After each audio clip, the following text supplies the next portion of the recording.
Have you ever wondered about the intricate network that powers your electric car, or how one country could potentially hold the reins of the global EV industry? Today, we're delving into a topic that's as electrifying as it is complex. Are electric vehicles decouplable from China? Today, China is not only a major consumer of EVs, but also plays an indispensable role in their production. Get ready for a journey into the global EV supply chain and China's pivotal role in it. To fully appreciate the complexity of our subject, we need to first understand what we're dealing with. Let's talk about the global electric vehicle, or EV, supply chain. Now, don't worry, we won't get too technical, but it's essential to get a sense of the big picture. Imagine you're building a giant jigsaw puzzle where each piece comes from a different corner of the world. That's what making an EV is like. The supply chain spans across continents and involves a vast array of components. For our discussion today, we're going to focus on three main elements: batteries, motors, and electronics. Batteries are the heart of EVs. They store and supply the power that propels the car. Creating these batteries is no simple task. It involves mining raw materials like lithium, nickel, and cobalt, processing these materials into battery cells, and then assembling these cells into battery packs. These processes are spread across different countries and require a significant amount of time, energy, and technology. Now, let's move on to motors. EVs use electric motors, which convert electrical energy from the battery into mechanical energy to drive the wheels. Just like batteries, the production of motors involves sourcing raw materials, manufacturing the components, and then assembling the motors. Each step in this process involves high-precision engineering and complex logistics, often spread across multiple countries. And finally, we have the electronics, the brain of the EV. This includes the computer systems that control everything from the battery management system to the infotainment system in the car. It involves designing and manufacturing circuit boards, writing and installing software, and integrating these systems into the car. Again, this is a highly specialized process that requires a global network of design, production, and assembly facilities. So, in a nutshell, creating an EV is a global endeavor. It's a dance of logistics, precision engineering, and international cooperation. Each component we've talked about, batteries, motors, and electronics, all have their own intricate supply chains that crisscross the globe. It's this complex network that China has become a dominant player in. So, you might be wondering, why are we focusing on China? Well, hold on to your seats, because when it comes to the EV industry, China isn't just a player, it's the player. China's rise to dominance in the global EV industry is no accident. It's the result of a strategic, sustained effort that spans decades. In 1994, China passed the 1994 Auto Policy, which restricted foreign automakers to owning no more than 50% in any Sino-foreign joint venture. China's policy in respect of cars has been spectacularly successful. China has become the world's largest auto market since 2009. By the end of 2017, China has more than 200 million privately owned cars. In 2017, China manufactured and sold 29 million and has been number one global manufacturer for 9 consecutive years. In contrast, back in 2000, China manufactured and sold only 2 million vehicles.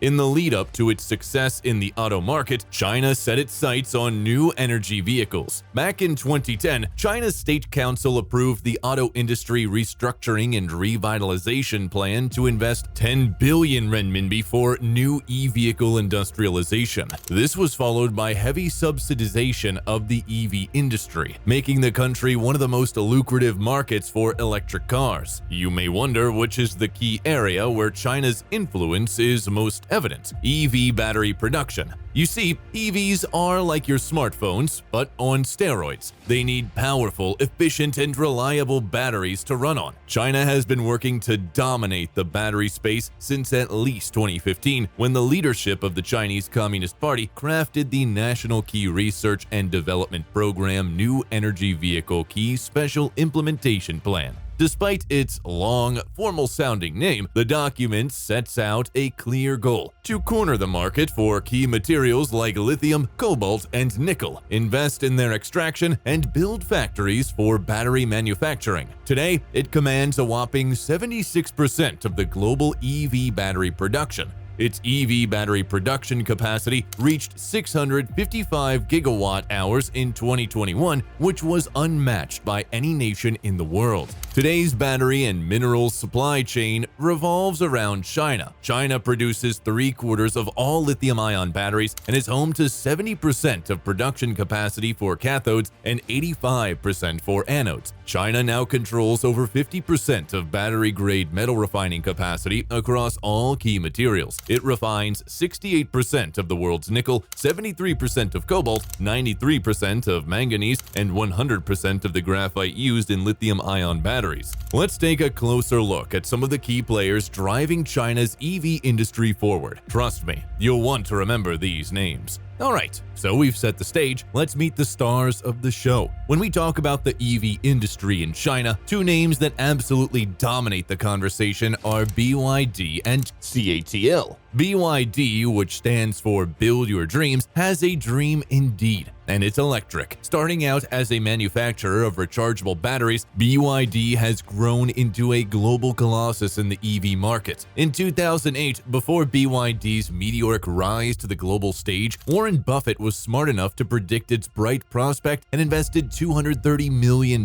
into the company. His decision turned out to be a highly profitable investment, as it became the top-selling car company within China in 2021. Today, BYD isn't just one of the largest manufacturers of electric vehicles in the world. It's also a leader in battery technology. They're even known for their Blade battery, a safer and more efficient lithium iron phosphate battery that's changing the game in EVs. Now, they control over 10% of global market shares for EV batteries. It's also interesting to note that its relationship with American rival Tesla is mixed. BYD supplies batteries to Tesla while competing with it for EV market share. Next up is CATL, or Contemporary Amperex Technology Co. Limited, if you prefer the full title. CATL is a titan in the world of EV batteries. Unlike Tesla or BYD, CATL is somewhat hidden because you cannot buy its stock in some major stock exchanges around the world like the New York Stock Exchange or the Hong Kong Stock Exchange.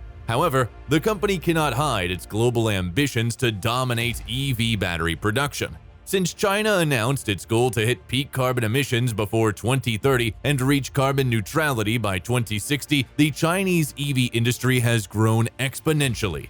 CATL has accrued multiple partnerships with top EV companies in China, such as NIO, XPeng, Li Auto, and auto manufacturers such as SAIC, Geely, and BAIC. These companies sought CATL as their battery supplier for its advanced technology, expanding capacity, and competitive cost. It's clear that CATL isn't satisfied with their domestic achievement. The company has endeavored to expand internationally. They've skyrocketed to the top, becoming the world's largest producer of EV batteries. And if you're wondering why you haven't heard of them, it's because their batteries power many of the EVs from companies you have heard of, like Tesla, BMW, and Daimler. It has established a powerful global presence and has partnerships with major automakers, including Tesla and Volkswagen, and are expanding their production facilities worldwide. China is now the world's largest country for EV sales, with 5.59 million EVs sold in 2021, accounting for around 50% of global sales. CATL, now the largest battery maker in the world, gradually established its position as a leading supplier and now holds nearly 50% of the market share in China and 34% of that internationally. Obviously, even industrial giants like Japan or Germany would find it difficult to challenge the company. So, how did BYD and CATL become so prominent? Well, it's not just luck. It's a combination of massive investments in research and development, a rapidly growing domestic market, and supportive government policies. These factors have propelled them ahead in the global EV race. These two companies are prime examples of China's strategic vision for the EV industry. The rise of BYD and CATL is a testament to how China has leveraged policy, market forces, and innovation to cement its place at the forefront of the EV revolution. Now, we're at the heart of our topic, the real meat and potatoes, the challenges of decoupling. Picture this: you've built a towering, intricate house of cards, but now you want to remove a card from the base without toppling the whole structure. Tricky, right? That's the kind of challenge we're dealing with. The United States, like many other countries, has a deeply rooted dependence on China when it comes to the EV industry, especially for EV batteries. However, as US-China relations become increasingly hostile and geopolitical conflicts begin to take place more frequently again, US and Europe have reversed their China-friendly policies, with plenty of politicians calling for decoupling with China. Let's dive in and analyze this possibility.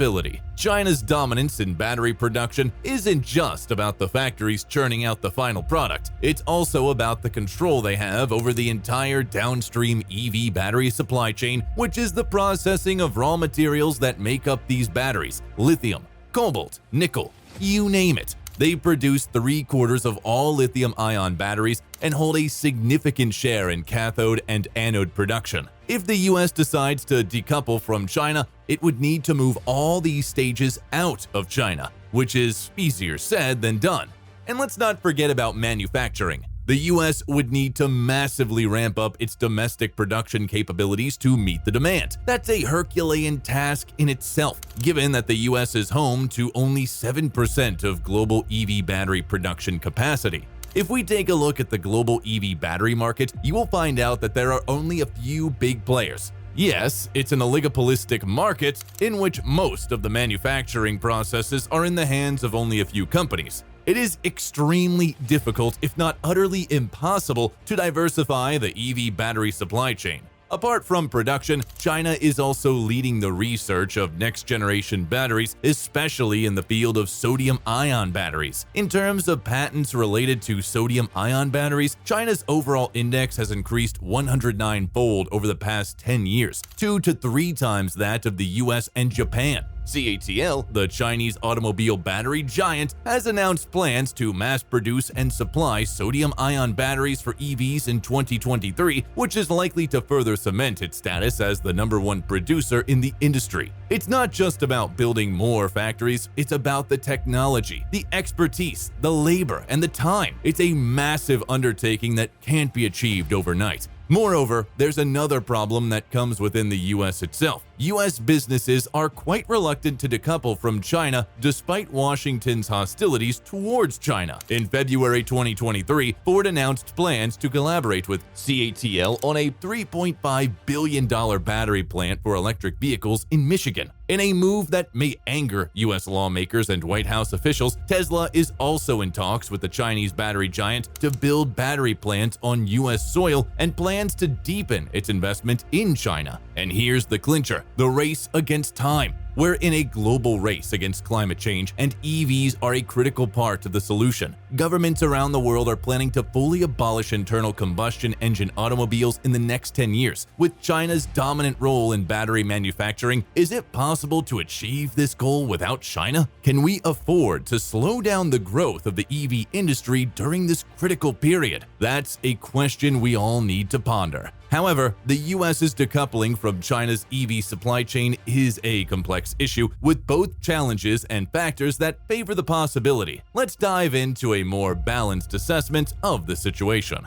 If we dig deeper, we can reveal that China isn't the dominant controller in upstream mining capacity for battery raw materials, despite its dominant role in the downstream. The country currently owns less than 25% of the upstream mining capacity. In addition, there's potential for diversification of battery material supply. It's not impossible for the US to diversify the supply of raw materials for battery production. There are chances that the Americans will take advantage of this situation. The US has recently introduced a series of legislations aiming to boost domestic manufacturing, a signal that it is returning to industrial policy. The Biden administration may try to restructure the EV and EV battery supply chain by securing deals with suppliers of natural resources like Indonesia and South Africa, and bring automobile manufacturing back to the US. Take the Chip 4 as an example. It's a major move by the US government to ensure the production of advanced semiconductors out of the PRC, and it seems to be quite successful now.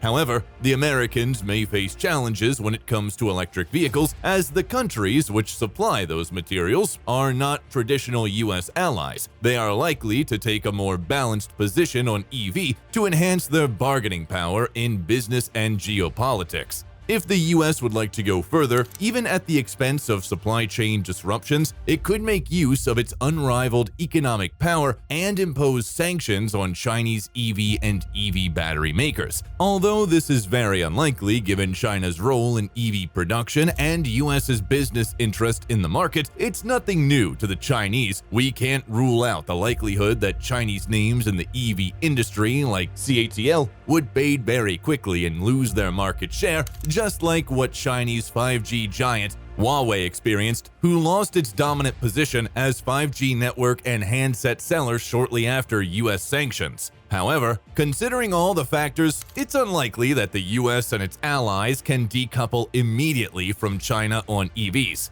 It's a complicated race. The US government's plan to push back against Chinese ambitions to dominate the EV markets entirely cannot be done overnight. With China's currently unrivaled and dominant role in the international EV battery supply chain, we can expect that in the coming few years, the country would likely continue to be the major manufacturing hub for the most advanced batteries and EVs. But looking forward, if China's conflict with the West is to intensify and automobile makers find it too risky to trade with the Chinese, the US still stands a chance to exploit China's weakness in the supply chain and develop its domestic battery technology, possibly outcompeting China and weaning off its reliance on its strategic rival. So, next time you hear about decoupling from China, remember, it's not just a switch that can be flipped, it's a complex, tangled web that we've all weaved together over decades. As we park at the end of our discussion, it's clear that understanding China's crucial role in the global EV supply chain isn't just important, it's absolutely essential. Decoupling from China isn't a simple pit stop. It's a whole new route that will require careful navigation, substantial investment, and a lot of time. As we stand at the crossroads of economic strategies and environmental sustainability, one thing's clear: the road to a future driven by EVs runs through China, but whether it remains that way is a question for another journey, another day. If you found our analysis insightful, give us a thumbs up, share the video with those who'd appreciate it, and don't forget to subscribe for more deep dives into topics that matter. Thanks for joining us, and we'll see you in the next one.